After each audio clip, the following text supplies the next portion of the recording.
tingog. Usa ka katawhan.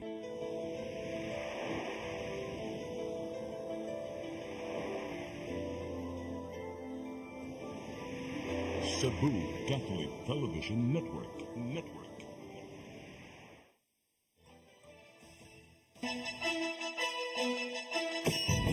Uluhan sa mga balita sa Sayri 47. 100,000 pesos ihatag sa syudad sa Subo ngadto sa makatug-an sa responsable sa pagpanulis sa duha ka pawn shop. Samtang usa sa tulo ka mga motorsiklo nga gigamit sa tulis nakit-an. Listahan nga sospek sa pagpusil patay sa usa ka lalaki sa Lapu-Lapu City gitunol sa kapulisan. Rugas gitutukang hinungdan sa pagpusil patay sa sakop sa Akro. Sugbo, Kabisayan ug Mindanao, Pilipinas ug sa katawhan. Kutob sa maabot sa tong Sibya sa tibuok kalibutan maayong hapon. Live kita karon sa CCTN Channel 47 ug kini ang tulumanon sa nagunang kasayuran nga ngay natong masayran. Tulumanon sa patas ng mga balita ug opinyon. Sa ngalan ni Dennis Tabar, ako si Danica Caballes. Kini ang Sayre 47.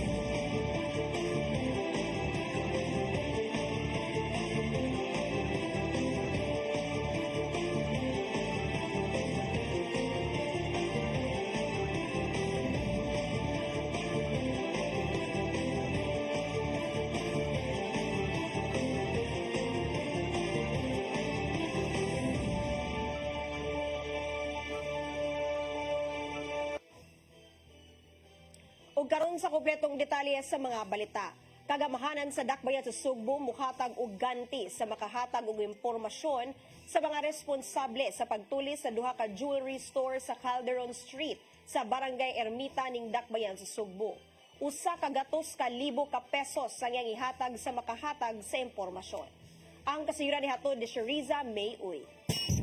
Cebu City Acting Mayor Raymond Alvin Garcia muhatag usa ka gatos ka pesos nga ganti sa makahatag impormasyon sa mga suspitsado sa pagpanulis sa duha ka pawn shop sa Barangay Ermita, Dakbayan sa Sugbo kagahapon. Giklaro ni Garcia nga ang maong ganti sa makahatag impormasyon gikan mismo sa iyang kaugalingong bulsa aron nga matagan dayon og solusyon ang natabong krimen. Reward is 100,000 to whoever can lead to the arrest of these individuals who perpetrated the crime. Gawas niya, adunay say mga private businessman ang nipaabot og suporta sa syudad, andam sab gamuhatag og ganti sa makatabang sa pagdakop sa mga sospek. Sa pagkakaroon, adunay duha ka person of interest ang kapulisan nga nanuli sa pawn shop atol sa padayon nga investigasyon ni ini. So naghangayo og mga businessmen and atong mga close na mga amigo who is only after the welfare of the city of our peace and order nga mupuno pa.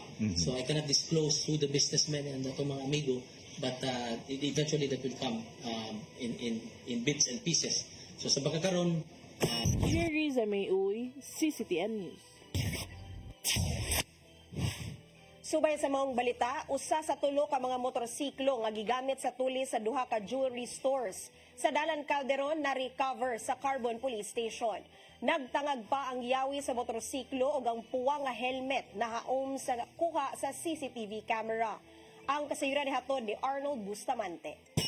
Na-recover na sa Carbon Police Station ang usa ka motorsiklo nga gituan nga gigamit sa pagtuli sa duha ka mga jewelry store sa Daan Calderon, Barangay Ermita sa Repel Sugbo, Huwebes sa Udto. Ang mga motor giabandona kini sa usa ka parking area sa usa ka dakong tindahan sa Dalan Burgos nga nagtangag pa aga yawi nini ug gibilin usab ang puwang helmet na dunay plate number nga gisuwat sa karton. Matod ni Police Major Philip John Libres, ang hepe sa Carbon Police Station, kailang pagkuhaan og macro-etching aga makina sa motorsiklo ug ipasusi nila ang record nini sa Land Transportation Office aron masayran kung kinsa ang nanag-iya nini. So ato na siyang gi-custody din, ato na siyang gi-requestan pod og macro-etching then og sa kuan pod pag-identify sa owner sa motorcycle ngadto sa LTO buhat og request.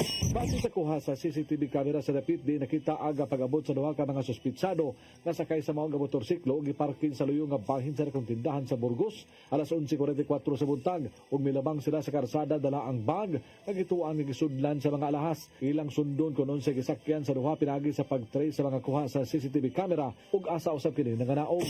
11:44 no nakita sa ticket, so 11:44 ninaog siya, so ning lakaw din ang usa ning labang, so mo ni ato ang track karon og asa siya ni sakay or posible gi-pick up og sakyanan kay katong ning labang mao toy nagdala og bag. Dugay libres nga human sa nitabong pagpanulis iaday nga gipa-backtrack ang tanang kuha sa CCTV camera sa tanang dalan nga posibleng giagian sa unom nga tuna sa 8 ka mga suspitsado. Lagad na ang posibleng pagbalhin nini aron nilang masayran kung asa kini ni paingon.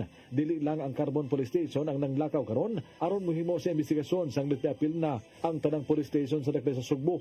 Criminal Investigation and Detection Group, PNP Regional Anti-Cybercrime Unit 7, lagit na ang National Bureau of Investigation 7 or mas dali ang pagsulbad sa mga krimen. Oh, nitabang na niya. Dili lang ko tanan na unit ato ang labi close coordination ta sa trako para sa tuang CCTV nga na-extract para at least magamit din ma-enhance. Then ato ang legal service na asad ato ang RFU. Tanan gyud nga unit sa PNP ning tabang ani nga insidente. Gidagway ni libres aga mga suspitsado nga mga profesional ug dayo kini nga tulisan tungod sa kahanas na sa paghimo sa krimen nasulod lang sa dulan 2 ka minutos na human nila ang pagpanulis. Matandi nila kini sa nahitabong pagpanulis sa Oro Sugbo nitong Nobyembre 25, 2023 sa alas 8 sa buntag susama ang linihukan sa mga suspitsado lakip na ang gigamit nga tag-as ka kalibre sa armas. Apan nagtuo si libres nga dunay kauban nga local boys ang mga suspect saglit nasahay na sila kung asa sila moagi ug unsang orasa mamahimong himuon ng krimen. Gipasalig sa kapulisan sa Dakbayan Sugbo kailang sulbaron sa labing dali nga panahon ang mao nga dakong krimen pinagi sa pag-awhag sa publiko nga tabangan sila sa pag-ila sa mao nga mga suspitsado. Arnold Bustamante, CCTV. Syudad sa Mandawi mo paligon pa sa presensya sa kapulisan sa mga dapit nga sagat hugupan sa mga tao. Kinisubay na sa naitabong tulis sa 2 ka jewelry shop sa syudad sa Sugbo kagahapon. Ang kasayuran hatod ni Mary Rose Sagarino. Subay sa nahitabong pagpanuli sa 2 ka jewelry stores nagtapat sa Barangay Ermita sa Dakbayan sa Sugbo alas 12 sa udto kagahapon. Gusto karon ni Mandawi City Mayor Jonas Cortez nga paligunon pa ang presensya sa kapulisan sa nagkadayang lugar sa Dakbayan. Matod sa mayor nga dugang pulis personnel ang ipakatap sa mga lugar diin sa agad ang mga negosyo. Matod pa niini nga mas maayong magpares o team ang mga pulis sa pagpatrol. Ug na ang presensya sa ang kapulisan na sa kadalanan especially sa mga kanang mga intersections nga at least kung doon ay panghitabo, we can immediately alarm sa mga police, ma-apprehend o doon ay mga untoward.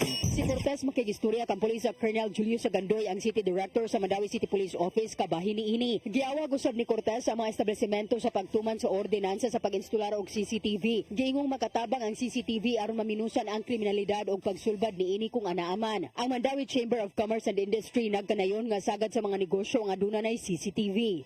Yeah, I cannot say for the small businesses but here in Mandawi how they address their security measures, but for most of the member companies that we have, we always install CCTV cameras around our premises, and we put up security guards and all of those things. Yeah, we definitely put up all our measures. Mary Rose Sagarino, CCTN News. Kapin sa 6,000 ka mga bakanteng trabaho mahimong pahimuslan sa local and overseas job fair sa Peso sa Kapitolyo ugmang adlaw. Kabahin kini sa mga kalihukan sa nagpadayong founding anniversary sa probinsya sa Sugbo. Ang kasayuran ni hatod ni Gian Navarro. Isip kabahin sa ika-455 nga founding anniversary sa probinsya sa Sugbo. Giandam sa Public Employment Services Office sa Kapitolyo ang job fair ugmang adlaw Agosto 10. Wabot sa kapin 6,000 ka mga bakanteng trabaho sa local ug overseas ang nagpaabot alang sa mga buot makabato niini. Sa mong ihap, ana sa 982 ka mga bakanteng trabaho sa local diin, sagad dini nagagikan sa mga tindahan ug pabrika.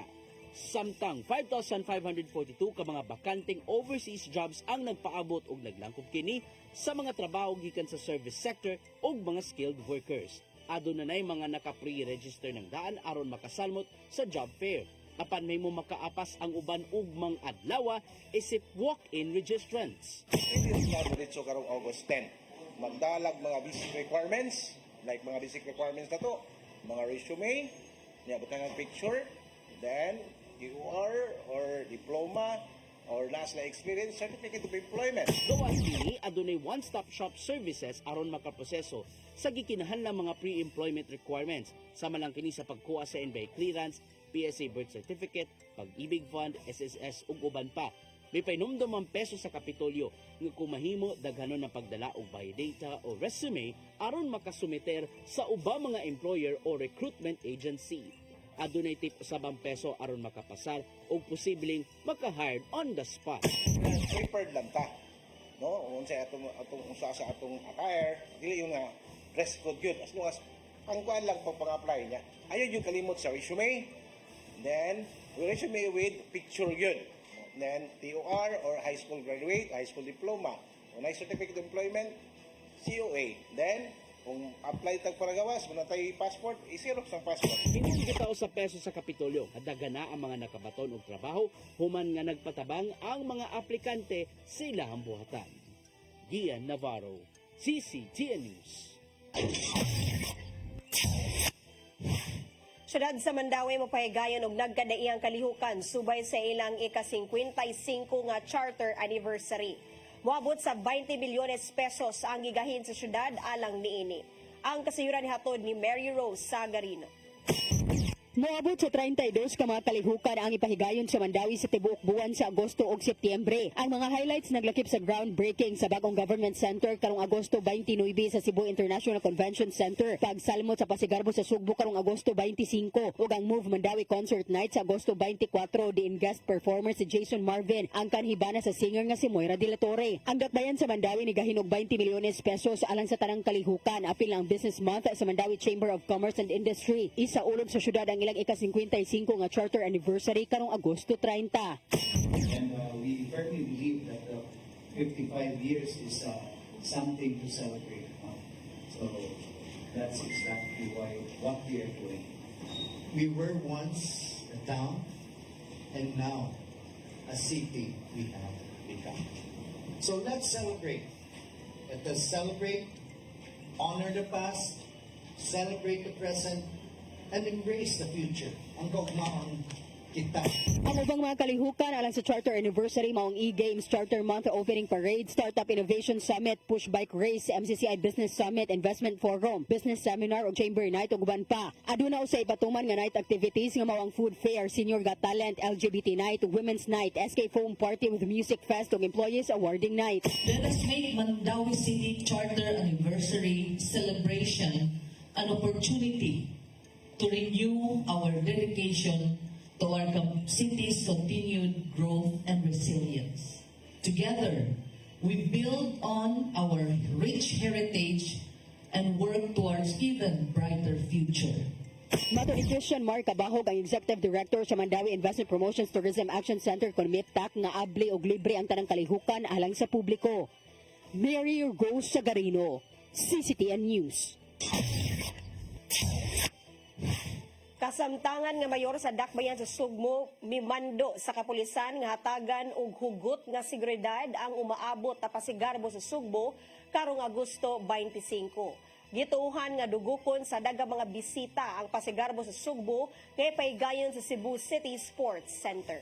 Ang kasayuran ni hatod de Shariza May Uy. Ipasigurado ni Cebu City Acting Mayor Alvin Garcia ang kaluwasan ug kalinaw sa ipigayon na unya nga Pasigarbo sa Sugbo diha sa Cebu City Sports Center karong Agosto 25. Kini may gipahimangno ni Garcia ngadto sa kapulisan sa Cebu City Police Office atol sa iyang komanda visit uban ang mga station commanders. Diin moabang ang syudad sa pagpatuman sa seguridad aron sa kalihukan ug sa dugang deployment sa mga biliting area sa mga contingents gikan sa 51 nga mga lungsod ug syudad sa probinsya. Facility and security, syempre kay under by the jurisdiction of Cebu City Government. Unya nga mamahimong magmalampuson ang kalihukan sa probinsya, ilabi na nga mao kini ang unang dakong kalihukan na gikan nga nahuman ang palarong pambansa ug unang higayon nga makagamit sa renovated nga Cebu City Sports Center. Natong miaging tuig ngadto gipigayon ang Pasigarbo sa Sugbo sa Dakbayan sa Karkar samtang giandam ang Cebu City Sports Center alang sa palarong pambansa 2024. Ito mo tabang kita nila. And nindot magud kay atong Cebu City Sports Center because it's centrally located. di ba? Nya dako pa kay ang atong area, nya napatay yung mga parking. Teresa May Uy, CCTN News. Musunod, mitahan nga sospek sa pagpusil patay sa usa ka lalaki sa Lapu-Lapu City gitunol sa kapulisan. Kanaw guban pa mga balita sa magbalik sa Sayri 47.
Discover the beauty of the Philippines.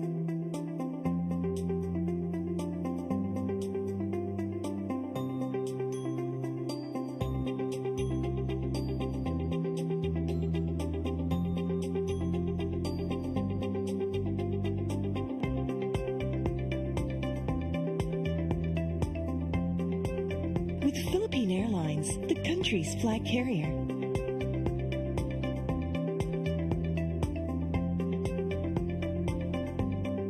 The airline that lets you feel the warmth of the nation.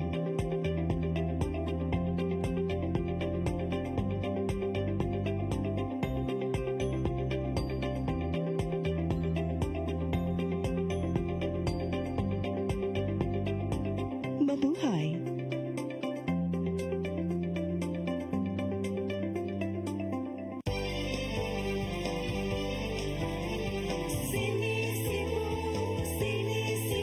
For your internet connection and for the signal of your cable TV. so fast and straight the transmission to your home. Sini Cebu Offers you to have fiber optics. for your viewing experience, perfect and clear so fast. So great and affordable for you to enjoy. Cine Cebu Television Network Incorporated offers fiber to the home broadband internet bundled with fiber to the home cable TV connection. Cine Cebu Television Network Incorporated with its operation in Metro Cebu and the whole province of Cebu soon. Sini Cebu For your internet connection and for the signal of your cable TV. so fast and straight the transmission to your home.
Ang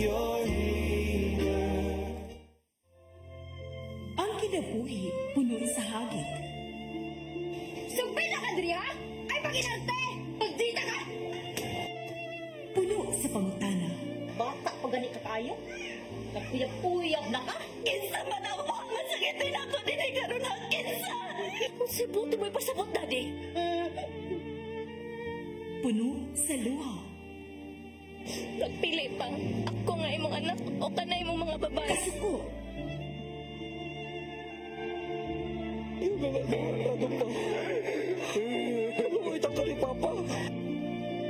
Apang bisan mangit-ngit pa ang imong kalibutan, aduna pa'y nagpahiping kahayag. Aduna ka pa'y kasumbungan.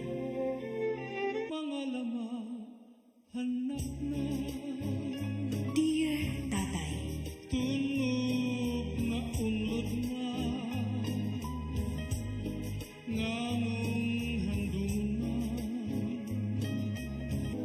Wailain pagi aron masabtan nato ang Biblia. Kinahanglan nga doon na tayo relasyon kang Jesus. Hangtod sa layan atong panaguban, daghang salamat. Shalom.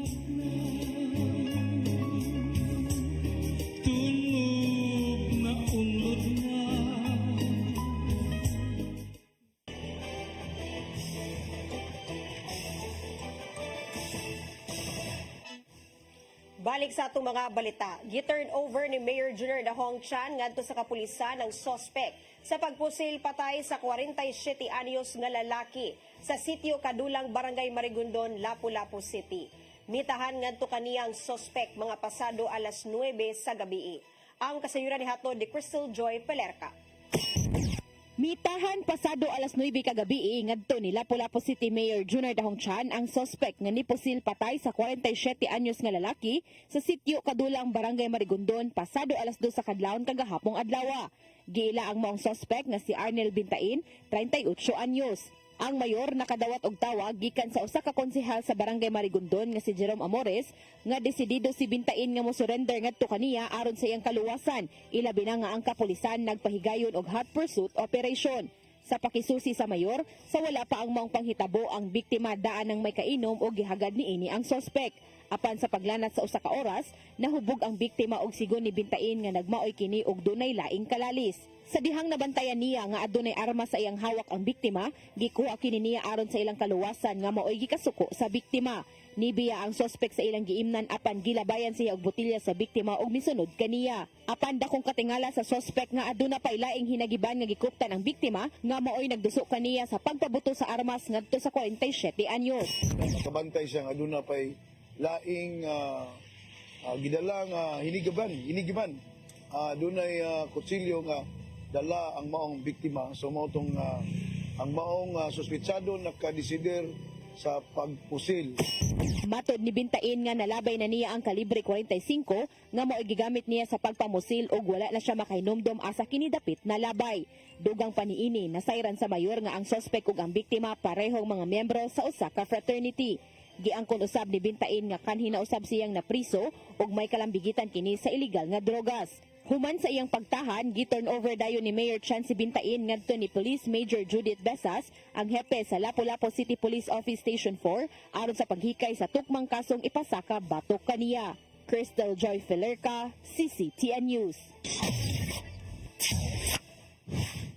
Kapitolyo mihangyo sa Pag-ibig Fund nga mopatuman og pipila ka mga konsiderasyon alang sa mga nagpuyo sa Cebu City ubos sa 93-1 Ordinance. Kini aron mas mapadali na ang pagproseso sa loan application sa mga residente.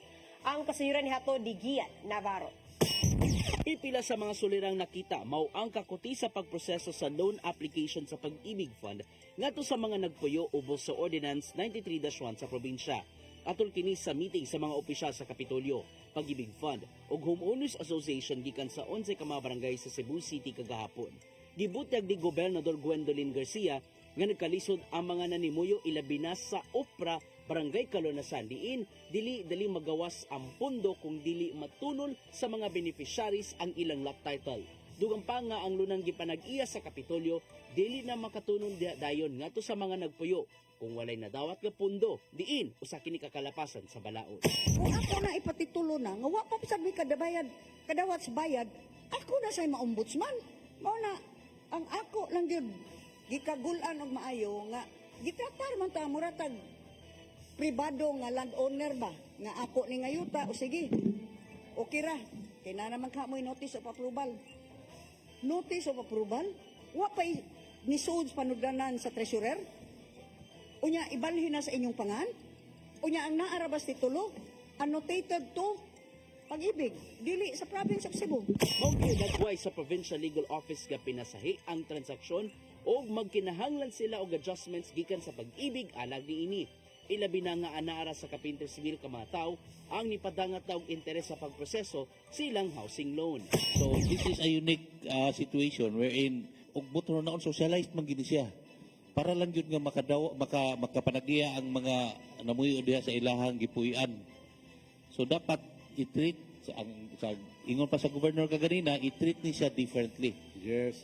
Not as a private landowner. Sa kausapang panawagan ni Acting Mayor Raymond Alvin Garcia ngadto sa Pag-ibig Fund. Alang niya, kinanang ikonsiderar sa ubang mga beneficiaries ang mga teknikal nga matang sa pagproseso sa housing loan. Sa mga datos Pag-ibig nga maka-finance sila kay para ang mga beneficiaries makatagiyag loan na.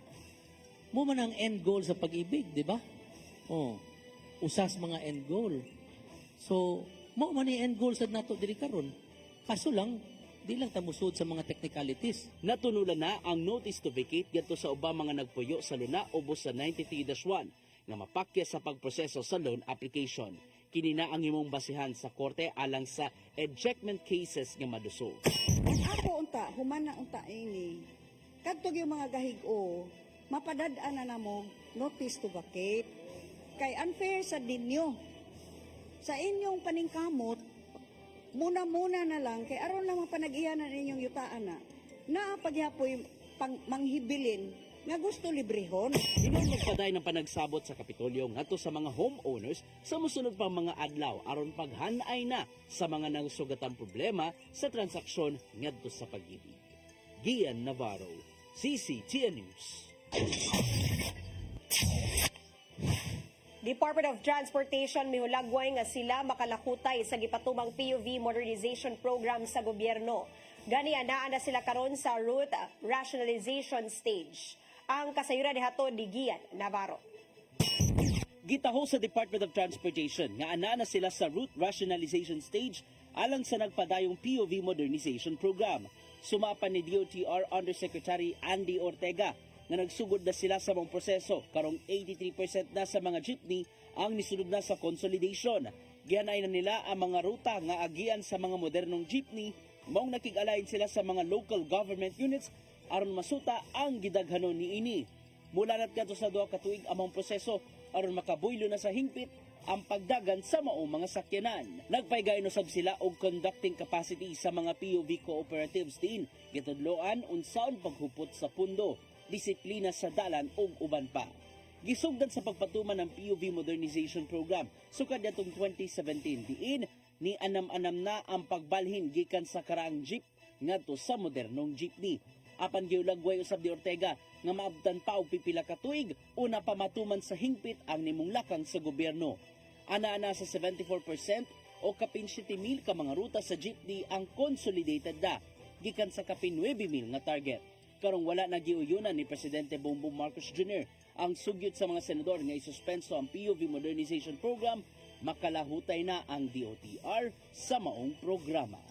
Gian Navarro, CCTN News. Mihinay ngadto sa 4.5% ang inflation rate sa Central Visayas niadtong buwan sa Hulyo ning tuiga. Mas ubos kini itandi sa 4.8% nga inflation kung nakimong pagsaka o pagkunhod sa mga presyo niadtong Hunyo ning kasamtangang tuig. Sumapa sa Philippine Statistics Authority 7 nga adunay pipila ka mga hinungdan nganong nihinay ang inflation sa mga palaliton. Sama lang kini sa pagkaon ug ilimnon, bayranan sa balay, tubig, kuryente, gas ug uban pa. Awhag sa PSA 7 sa mga local officials nga kung mahimo, subayon usab ang nahimong pagsaka o pagkunhod sa kantidad sa mga palaliton aron makahimo og maayong lakang ngadto sa mga konsumidor.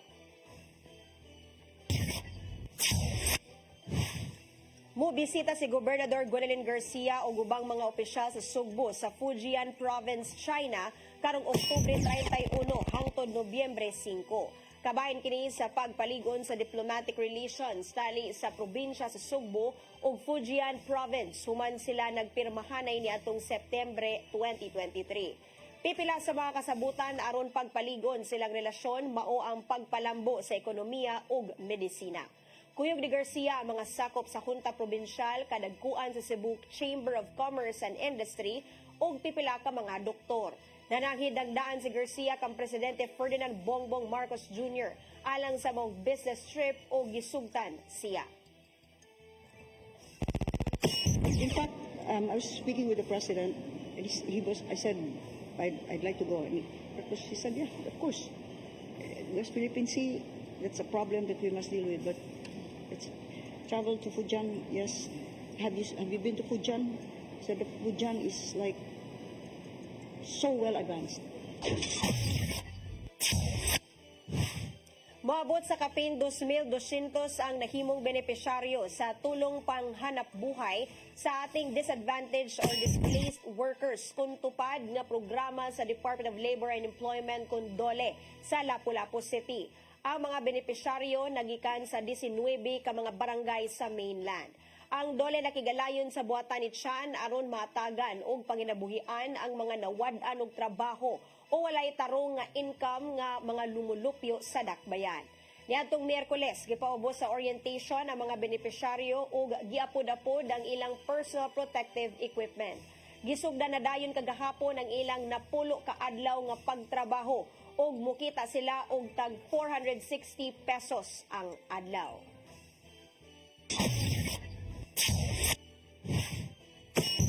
Musunod, drugas gitutukang motibo sa pagpusil patay sa usa ka sakop sa Acro. Kanaw guman pa mga balita sa pagbalik sa Sayri 47.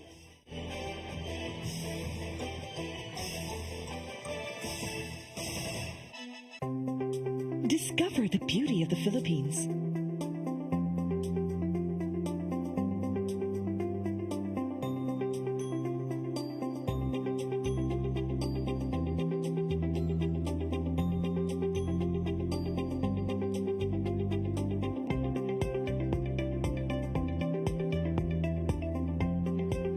With Philippine Airlines, the country's flag carrier.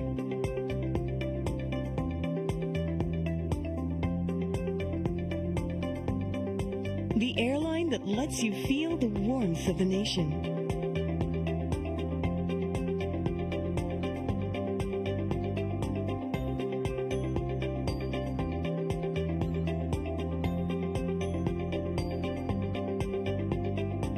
Mabuhay!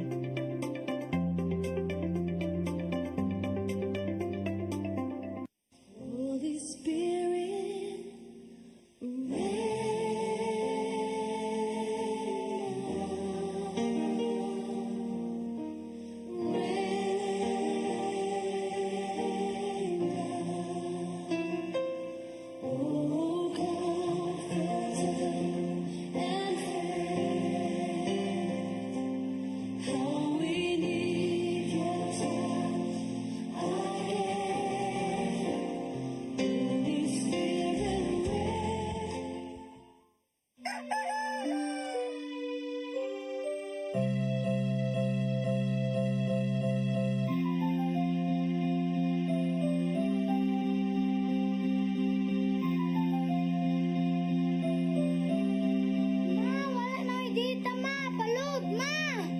Sorry ma'am, na-late ko.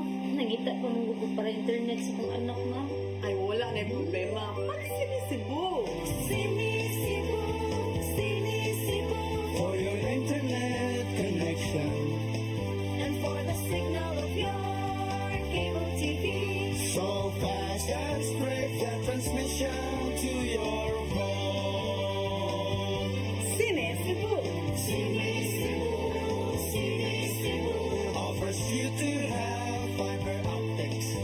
For your viewing experience, perfect and clear so far. So great and affordable for you to enjoy. Cine Cebu Television Network Incorporated offers fiber to the home broadband bundled with fiber to the home, cable TV connection. Cine Cebu Television Network Incorporated, with its operation in Metro Cebu and the whole province of Cebu soon. And affordable for you to enjoy.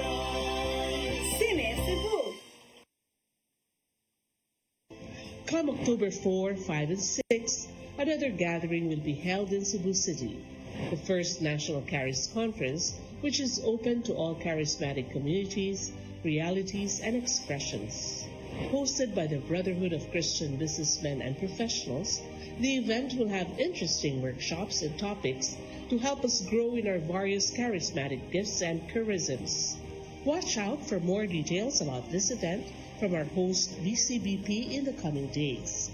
Meantime, let's be ready to join these gatherings and pray for the outpouring of the current of grace in the Philippines.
Balik sa atong mga balita, sakop sa Alpha Kappa Rho Fraternity gipusil patay ato sa adlaw silang pagsaulog sa ika-51 nga anibersaryo. Apan kapulisan sa Mambaling Police Station mibutiyag nga drogas sa ilang gitanaw nga motibo sa krimen ug walay kalabutan ang iyang pagkasakop sa fraternity. Ang kasayuran nihatod ni Arnold Bustamante. Sakop sa Alpha Kappa Rho Fraternity ang gipusil patay pasado alas 2 ganina kadlawon sa sitio Brahman, Barangay Mambaling atol gyud sa ika-51 anibersaryo sa mga fraternity. Ang biktima gilangan si Mario Sumilhig, 21 anyos, dunay kapuyo nga taga sitio Ibabaw, Barangay Mambaling sa Dakben, Sugbo. Sigon sa living partner sa biktima nga sayon nilakaw si Mario aron nga motambong sa kalihukan sa Akro karong adlaw sa may bagsakan sa South Coastal Road ug maninda usab kinig tubig. Apan pag-abot sa mga lugar kanit lang kini nga gipusil sa dayon tandem makapito ka higayon gamit ang kalibre 45 nga bistula nga may resulta sa iyang hinanaling ang kamatayon. Ang mga sakop sa scene of the crime operation nakakuha nga 7 ka mga basiyo sa bala ug 2 ka slag sa kalibre 45 sa depit. Ang kapulisan parayan pa sa nag-investigasyon ug misubay pa sa mga kuha sa CCTV camera ug ilang nga susihon kung may kanamigitan ba ang pagkasakop ni Sakro. Si Police Major Efren Diaz Jr., ang hepe sa Mambaling Police Station, nagkanayon nga usa silang gitanaw nga motibo sa maong krimen mao ang illegal nga druga sa panwala usab nila wada ang ubang posibilidad nga hinungdan sa maong pagpamusili. According sa witnesses na to, no, paggawas niya sa ilang balay, siguro na pattern na everyday inana na lang ang kuan niya, ang routine niya na inana nga oras magawas siya sa balay, ambot lang kung asa siya kadto. Arnold Bustamante, CCTV News. Nasikop sa Lapu-Lapu Police o PDEA 7 ang duha ka mga high-value individuals sa buy-bust operation sa sitio Esuya, Barangay Mactan sa Dakbayan sa Lapu-Lapu. Ang mga suspect giila nga si alias Erwin, 43 anyos, ug si alias George, 49 anyos. Nakuha gikan kang alias Erwin ang 6 ka pakete sa gituang shabu. Samtang nasakmit gikan kang alias George ang 1 ka pakete nga gidudahang shabu ug 2,000 pesos nga buy-bust money. Giban-abanang motimbang og 65 gramos ang nasakmit nga drogas gikan sa duha ka mga suspect nga adunay standard drug price nga 442,000 pesos. Ang mga dinakpan parehong nakalapa sa RA 9165 o Comprehensive Dangerous Drugs Act of 2002. Giila ang Lapu-Lapu City Health Office nga kampyon sa 2024 Performance-Based Incentives Award sa Region 7. Kini ato sa Regional Health Promotion Congress for Barangay Health Workers. Tungod niini, gidawat sa buwatan pinanguluhan ni Dr. Agnes Cecile Realiza ang plaque of recognition og 200,000 pesos nga cash incentives. Nagikanusab sa Lapu-Lapu City ang giilang top 7 most outstanding BHW sa Riyon 7 nga si Secandila Versidi. Laing naangkon sa dakbayan ato sa kalihukan ng first prize sa Zumba contest o ang representante usab sa dakbayan nga si Jeanette Buok mao'y nakaangkon sa first prize sa Regional Health Promotion Congress Miss BHW 2024. Mao kato naglangkob sa itong mga balita sa Saire 47. Sa ngalan ni Dennis Tabar, ako si Danica Caballes. Hangtod Lunes puhon sa inyong paboritong tulumanon. Saire 47.